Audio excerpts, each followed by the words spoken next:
Nein! Weihnachtsgeschenke DIY. Ich bin keine Geschenke. Ha, eine Aufgabe für den Weihnachtszug. Hey Mami, ich habe hier was für dich. Schnapp. Wow! Gelepier!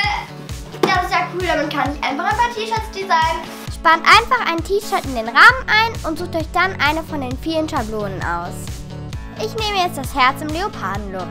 Nehmt dann eure Gele-Peel-Tuben und tragt die Farbe auf. Für einen Ombre-Effekt tragt ihr so auf wie ich hier. Verstreicht die Farbe dann mit dem Spatel und schon könnt ihr euren Rahmen aufklappen und wieder entfernen. So schnell habt ihr ein cooles T-Shirt gestaltet. So sieht das fertige T-Shirt jetzt aus. Ich finde, es ist richtig cool geworden und ich werde es einfach über Nacht mal trocknen lassen.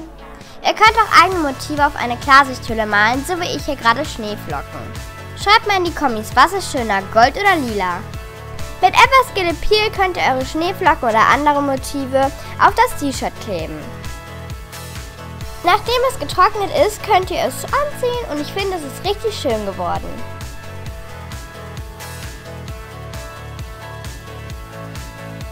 Und wenn ihr einmal mit Gele-Peel angefangen habt, könnt ihr gar nicht mehr aufhören. Ich habe jetzt hier noch ein Teelicht und eine Handyhülle mit meinem Namen designt.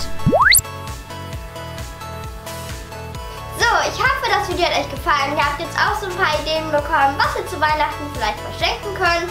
Und da würde ich mich natürlich über einen dicken Daumen nach oben freuen. Tschüss!